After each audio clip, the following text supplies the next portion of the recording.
At the end of all things, and we're at the end of the John Davins. John Davins, Yeah. straight bourbon whiskey distilled in Kentucky, Yes. bought in France. There's only a little bit left Yeah. because we've drunk copious amounts of this. So we are about to review Deadwood, season 3, episode 12, episode 36 overall, the final ever episode. Cheers to Deadwood. Cheers to David Milch's iconic Western masterpiece, Deadwood, with the episode Tell Him Something Pretty, which I actually think has one of the best episode titles of the whole show. Up there with I'm Not the Fine Man You Take Me For, or Tell Your God to Ready for Blood and stuff like that. So would you like to briefly explain the events of... Quite a lot does happen in this one. The emotional finale of the whole series. Yeah. So, Hearst is on the verge of leaving camp. Yeah, it's his last day. It's his last day. He's fucked up as much as he can do and destroyed the ideals and livelihoods of the town.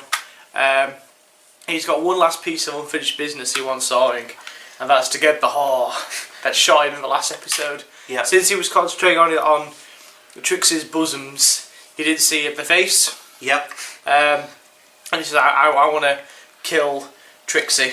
Yep. I want the whore killed that basically shot me. They can't bring themselves to... Well, Al can't bring himself to kill Al can't Trixie. bring himself to kill Trixie. So he schemes to have another whore killed. Jen. Who works at Jen, who works at the Gem. Yeah. Scheduled to have her killed to take Trixie's place. And like the last episode, it's kind of got that central thing, and everything else kind of stems off of that. Yeah. You've got great scene after great scene in this episode. Yeah. Would you say this is the highlight of season 3? Yeah. Yeah. Yeah, definitely. Yeah. More than Amateur Night. Along with Unauthorized Cinnamon, Amateur Night, and this one, yeah, they're like the peaks. This is definitely one of the peaks. Yeah. It's there's so many good moments of this episode. Johnny has his absolute best scene in the whole series in this episode. Al tasks Johnny with killing the whore, but he can't bring himself to do it. He tries, and he manages to. He's on the verge of doing it, but he can't bring himself to do it. No. He also has an amazing speech where he talks about the wall. Oh yeah. He says that the wall is a... You might see a thing for the show itself in this. He says the wall isn't just a wall, it's a collection of insects. Yes. Soldier ants, whore ants, coming together to build something better than themselves. Yep. I wonder what he might be talking about. That's it, yeah. Well, I wonder what imagery is there. But that is by far the best Johnny scene. You've got some great scenes with Al as well. Yeah. Where he's bringing himself to kill Jen. Yep. And you've got the moment of doubt between Trixie's scared to go outside, in kind of contrast to a character, her kind of outgoing personality so far, and then Sol is the one that kind of salters her and helps her through kind of an awful situation. Yep. And you've got the announcement of the elections. Yep. But Bullock is no longer mayor. Not mayor, sheriff. Yep. It's that arsehole. Oh, Harry Manning.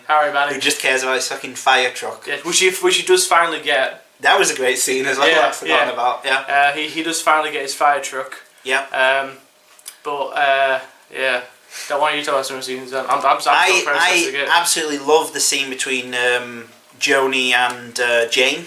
Oh yeah. So basically, at the beginning, Jane sees Joni come around, and then she looks a bit distant because she's not really understanding what Jane's saying, because she's like very childlike and doesn't communicate in the same way. So she gets drunk and angry, and then they reconcile, and Joni puts the coat over Calamity Jane that used to be Hickox. Oh yeah. And they share a tender, passionate sort of embrace. Yeah. A perfect little note to end both characters on. Probably the two characters who have been in the most pain throughout the whole show. They've had no power, either of them. Yeah. They've both been in a... Jane is seen as just a drunk. She's had... Basically, in the first two seasons, she's a complete wreck. Joni is a prostitute, and obviously in season 2 the prostitutes that she had were all murdered, and she's basically becoming depressed. But yeah, it's just so nice, isn't it, to leave those two characters on like a nice little end note. They're going to be happy. Yeah. They're a couple now. But I think this episode is the ultimate example of where you talk about where season 3 is thematically it's really, really strong. Yeah. But dramatically it's not always. Yeah. So on a thematic level, it ends it perfectly. Yeah. Hurst has done everything he can to destroy the ideals of Deadwood. Yeah. Obviously through the literal representation of the way he smashed the hole through the hotel that EB owns. And then EB actually at the end of it kind of walks out of the hole, and he's almost like looking over what's left. So there's a visual representation in Deadwood of the mark that Hurst has left behind by the huge hole in the hotel that's been left behind. There's a constant reminder of the damage Hurst has done. Yeah. He has sold Alma out. He's bought the gold claim off of Alma because it's the only way she can be guaranteed to be keep on living in Deadwood without being killed. Yeah. So she's given up her livelihood. A thing that gave her power and dominance and kind of a place. But she still owns the bank. But she's lost the kind of constant. Oh yeah, income flow. Yeah, the income flow. Yeah. Yeah. She's kind of been ostracised of that kind of power she used to have. Yeah. Bullock's no longer the sheriff. No. And the ultimate kind of town guardian angel, even though he does not always appear to be Al. Yeah. They've almost the town have had to kind of sell out their own ideals. Yeah. To protect themselves. They've had to kill an innocent, one of their own, in order to protect their existence. Yeah. You could either make the argument, in a community, the needs of the many outweigh the needs of the few. Or you kind of, see as well, everyone is working together and has the place, and we need, we're working together. So I don't know whether the argument is for, it was this Hall's place to be murdered to protect the town. I don't know. Yeah. But you certainly get the impression by the end of the episode that it's not going to save it. It's not going to change anything. No. The damage has been done. Deadwood is now going to become part of America. Yeah. Bullock's no longer sheriff. Hurst has kind of dripped the town dry. Yeah. People have completely revealed their kind of like allegiances and where their belief systems lie. Yeah. They've all sold each other out, double-crossed each other, and the town's never felt more separate, more torn apart. Yeah. Like in the ending scene when Alma is in the carriage and she's going away, there's no reconciliation. No. There's a final moment where Bullock talks to Hurst as he's about to ride away, and he's like, if you fucking go down, I'm going to take you off that carriage, I'm going to pull you by the ear, and he's like, fuck you, and just goes. Yeah. It's so blasé. Yeah. He's just like, oh, fuck you, I don't care. Well, he's just a monster, isn't he, Hurst? He He's basically just capitalism. Yeah. He's come to the community of Deadwood and completely destroyed it. Yeah. Everyone's kind of been bought out by the colour. Yeah. And it's horrible. It is horrible. Yeah. Well, I read an interesting article. It was on the AV Club. It was Todd Vanderveer talking about this. And he was saying that the series actually mirrors very well the political climate in a way. Because the first season is sort of it was 2004, so it would have been George Bush's first term. Yeah.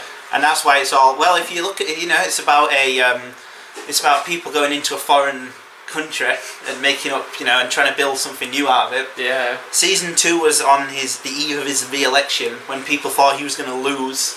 So that's why there's this great optimism to everything, and everyone's happy, and it's all about the building of community when they thought they was going to get a Democrat in. And then season 3 is about a power-hungry monster who comes in and destroys everything. Yeah. So I definitely think he's trying to make a political point. Well, I think he's trying to say that essentially Deadwood is a microcosm of America. Oh, yeah. Like, basically he's trying to say that for people like Al and Bullock to be safe and to remain high up, the killing of a relative innocent who is at a low position in society, she has to be murdered in order for people, like Swearingen and Bullock to maintain continue to continue being in a high place and to. It's very ambiguous. Yeah, so that's the best thing about it. Yeah. It ultimately concludes that, like, American ideals are all fine and good, but it's built on a foundation that's rotten. Yeah. But essentially now Deadwood's become a town, but in order to protect their livelihood and protect their ideals and protect, basically the town being burned to the ground, they've had to murder an innocent, and that's in the same way that America was founded. Yeah. It was founded on bloodshed and toil and... they built this country was all about their ideals and their beliefs, but ultimately it's built on a foundation that's rotten. Yeah. It's based on dead bodies and bloodstains. Yeah, exactly. Yeah, which then Al's desperately trying to clear up. To scrub it up, but he can't get rid of it. Can't get rid of it. It's like in Macbeth, where Lady Macbeth can't get the blood off her hands. It's kind of like that. You can't get it off the floor. He's desperately cleaning it, but it's again almost like the hole in the wall of the hotel. It's a constant reminder of the damage that Hearst, i.e. capitalism, has done to the town. Yeah. The sort of socialist message of everyone coming together is ultimately proven false. Yeah. And even the elections have been bought off. It's implied, though, that, and it would have been shown in season 4, that Saul becomes mayor. Oh, yeah. Because the mayor race isn't a county-wide one, it's just within Deadwood. Oh, right, yeah. So it would have become Saul as mayor. That would have been like the only happy point of the whole thing, where it's but yeah, it's very bleak. I do like that at the end of the character of Al on they sort of recontextualise it a little bit, because if it had finished on season 2, he's like, he's the guardian of Deadwood. That's it, yeah. And now they've ended it this way, it kind of brings him back to the Al of season 1. Yeah. Which again, we keep on saying that, like, the methods have changed, but this one feels like a real callback to season 1, and almost like a reminder of where the town's kind of come from and who his people ultimately are. Yeah. It is very cold and very harsh. I mean, the only difference now is that maybe like Al understands a bit better, like, which probably makes it even more tragic because he understands what he thinks needs to be done. Yeah. What it does need to be done. If it was Deadwood of old, it would have gone down. Guns blazing. Gone down guns blazing, but Yeah. That's not what we're on, is it? Now it's all about making power deals and trying to consolidate things with Hearst. Yeah. Again, with the reintroduction of Hickok within the episode. Oh, yeah, I liked that. That also shows again the difference between season 1 and season 3. Yeah. I also think it's great how they do Bullock. Like, he obviously at the beginning isn't sheriff and he doesn't want to be sheriff, and now he's lost it, and it seems like the most depressing thing that could happen it's awful. to him. Yeah. He's just walking away like, he's unemployed now. What's he going to do in season 4? He'll still have the hardware store. He'll have the hardware store. Yeah. And then you realise that, like, there is going to be no more Deadwood. This is it. This is it, This is your ending. That's the thing, when I first started watching Deadwood, I knew it was cancelled. Yeah. So I knew I was never going to get complete closure to everything. Yeah. I didn't have closure for the Doc character, even though he had a great last scene in the last episode. Yeah, I'm happy with that. I didn't really get 100% fully satisfied with the Alma's ending. She had just become a town like a matriarch. She's just but like there's no payoff to the whole Ellsworth thing. There's no funeral for Ellsworth. I didn't. Well, that's where she comes back from. I wanted one last great scene with Alma. Yeah. But you don't get that. But there's numerous things which I accept because. David Milch could be like, I didn't know it was going to be cancelled, but I think you can probably kind of tell you did. Because of how finite it is, yeah. But that said, there's still numerous characters which I wish could have had that extra scene. Yeah. I accept that is not the case, and you have to, because it was cancelled, you just have to accept it for what it is, but, I wanted a scene that kind of closed off Trixie and Sol. I wanted a scene which closed off Alma. I thought the scene with Joni and Jane was great. Van did it well. I think that's perfect. I don't think you couldn't have beaten that. That was A-okay in my view. Yeah. The Al character, that was fine. I was happy with that. Bullock, there's really not much left he can do now. No. So I was satisfied with that. It was kind of one of my favourites. I wanted I think Charlie Hutter has the great last bit where he where he defends the right for the general to vote. Yeah. And it really, it's like he's the best. Now that Ellsworth's dead, he is the innocent. He's now the heart of Deadwood. Because really, the best characters were him and Ellsworth in terms of being, good people, moral upstanding, the moral tent poles of Deadwood, and you get like a nice little scene. I also like the way that every season is built around a symbolic death. So season 1 is built around the death of Wild Bill, which is symbolic of the death of the Old West for the new. 2 is built around the death of William. Yeah. And I like the way they continued that with 3, with both Ellsworth and the death of Jen. Yeah. But one of the things but some viewers might find a bit frustrating, is that I kind of like how distant the death of Ellsworth is. Yeah. It is kind of like a key indicator of like how the time is kind of spiraling out of control. Everything's happening so quickly, people don't have time to take stock of what's happening anymore. Yeah. So obviously the last episode of season 2 was a huge amount of time dedicated to the death of William and his funeral. Well, I think that might be even symbolic. You were saying about the Ellsworth funeral. Wild Bill has a funeral that everyone's attended, and then so does William. It's true, and they're yeah. the cruxes. Yeah. And so in season 3, you don't see because the characters now they're too busy with the main. Yeah, everything that's happening with her. They're too busy with the main plot. Yeah, they're too busy with the main plot to care about Ellsworth's funeral. But like I said, that said, I still wanted that scene. Yeah. I still wanted that last great Alma. I'll get into it in the season 3 overview, but the biggest crime of season 3 is the underuse of Alma. Yeah, well, I think it's overuse of loads of characters. It's the overuse of some characters and the underuse of others, which we love and care about. Yeah. We'll get into that later. So as an ending, I'm satisfied. Yeah. It's a really good episode. I think it's a great episode. I don't know. Endings are always hard to do. I'd have preferred it if they'd cut out a little bit of stuff in the first half and had an extra 5 minutes at the end where the real story is. Yeah. Just to let it breathe a little bit. But then again, obviously they didn't know.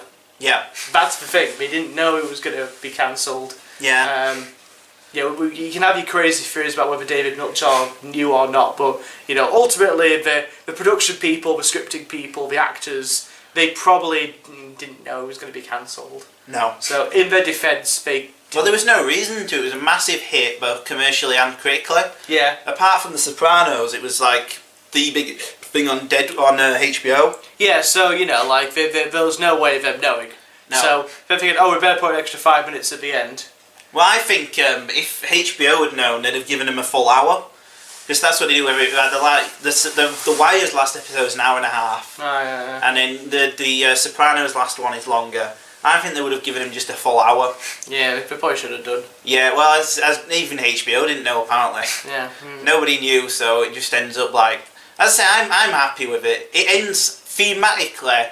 There's no... Yeah, thematically it ends. Like I said, it's perfect at what season 3 is like. It's really strong thematically, but dramatically it lacks the punch that you want from a TV show, which season 2, of course, does flawlessly. Well, season 2 is flawless. Season 2 is like the best season of television ever. It manages to have all these strong, heady themes while it's still dramatically, engaging and it's entertaining. Yeah. Season 3 is stronger. It's just as strong thematically, but dramatically it doesn't hit the high notes. It doesn't hit the high notes. Yeah. But as it stands, I'm happy with the ending. I am as well. It's it's great, and I don't think they could have ended some bits, but yeah, you're right. There are some characters that need a payoff. Yeah. But I think he would have taken, if he had like the whole 5-season arc, he would have spent just the whole 5th season pretty much paying stuff off. Yeah, like the way the Sopranos season 6 part 2 does. Well, that's what any of them do really. Like apart from one, like Breaking Bad's a good example of going the opposite way, where you just build up and up and up and up until a crescendo. But most dramas that are ensemble dramas just pay off like a character an episode in the last one. Yeah. That's almost definitely what they would have done. Yeah. But yeah, as it stands, it's a good finale. But as you said, anyway, you were happy with season 2, so this is really just an extra. And that's it. Anything after season 2 for me that's good is just a positive. Yeah. It's just a nice extra. How do you think it ended? Just season. If this wasn't the ending, if there was a 4th season, how good do you think this would have ended season 3?